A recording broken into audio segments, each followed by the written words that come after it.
14 अप्रैल 1891 मध्य प्रदेश के महू गांव की एक सैनिक छावनी। यहाँ रामजी सकपाल और भीमाबाई के घर एक बच्चे ने जन्म लिया। नाम रखा गया भीवा।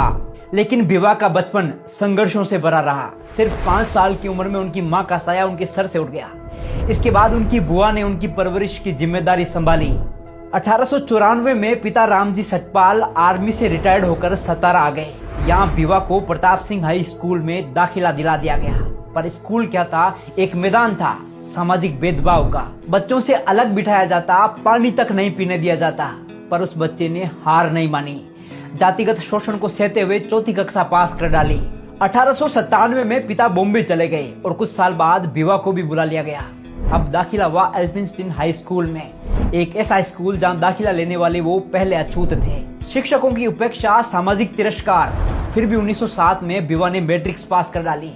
इसी दौरान 1906 में विवाह हुआ रमाबाई से और फिर 1912 में बॉम्बे यूनिवर्सिटी से इकोनॉमिक्स और पॉलिटिकल साइंस में बीए किया, वो भी टॉप रैंक से। ये उपलब्धि देखकर बड़ौदा के महाराजा सयाजीराव गायकवाड़ स्तब्ध रह गए।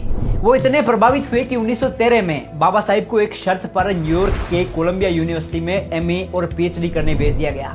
शर्त यह थी कि पढ़ाई पूरी करने के बाद वे वापस लौटकर बड़ौदा राज्य की सेवा करेंगे, और उन्होंने की भी।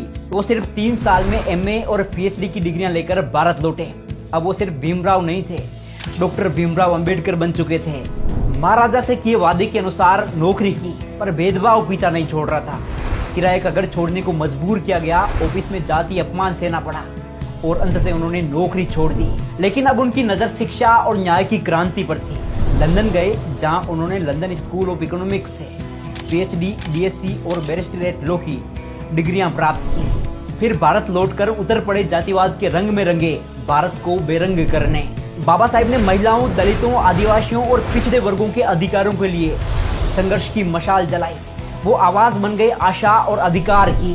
धीरे धीरे उन्हें हर कोई जानने लगा था। अब वो बाबा साहिब डॉक्टर भीमराव अंबेडकर बन चुके थे, एक नाम जो सामाजिक न्याय का प्रतीक बन चुका था।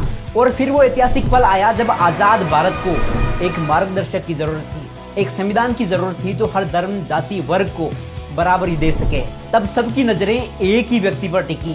बाबा साहिब को भारत का संविधान निर्माता नियुक्त किया गया। उन्होंने ये जिम्मेदारी दिल से निभाई।